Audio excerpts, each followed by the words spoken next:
فيغفر لمن يشاء ويعذب من يشاء والله على كل شيء قدير. نہیں رہتا ہے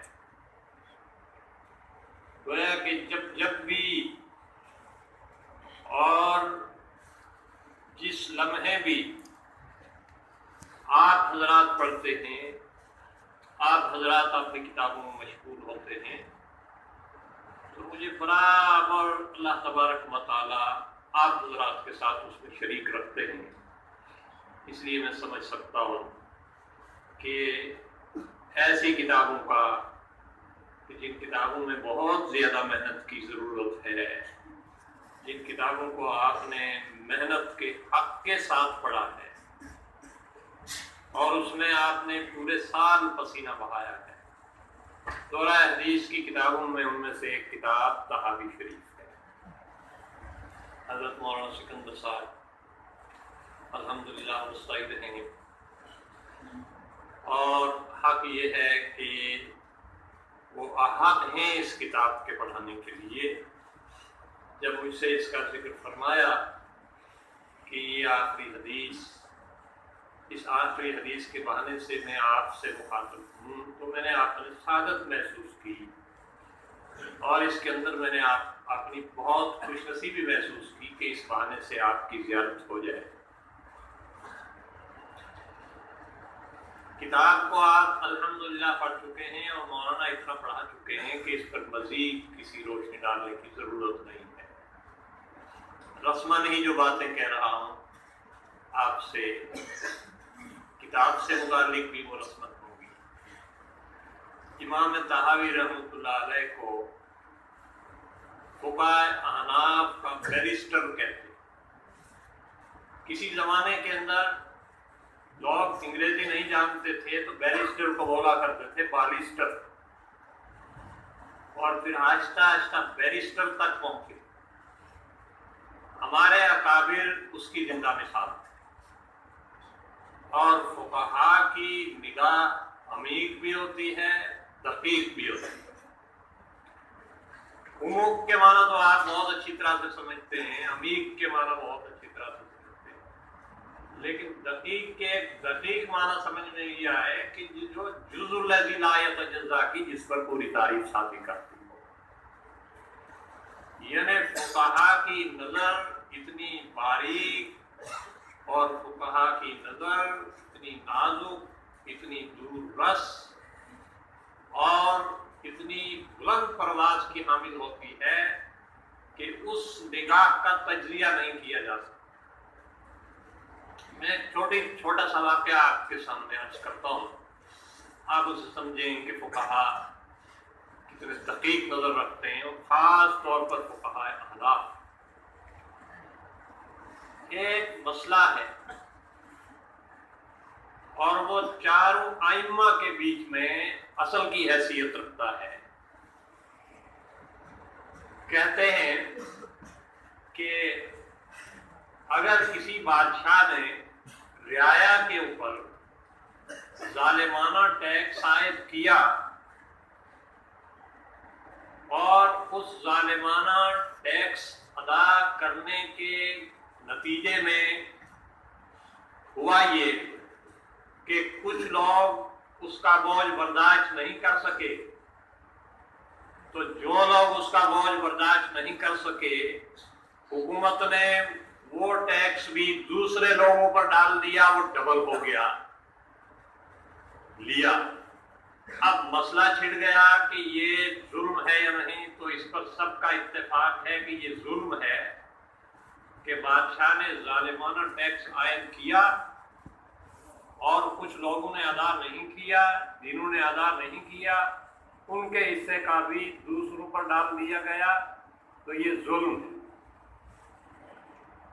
اب اس پر بحث ہوئی کہ ظالم کون ہوا پھر، کیونکہ ظلم تو ظالم کے بغیر وجود میں نہیں آتا. تو بعض حضرات کی نظر اس طرف گئی کہ حکومت ظالم ہے. امام شافعی رحمۃ اللہ علیہ، امام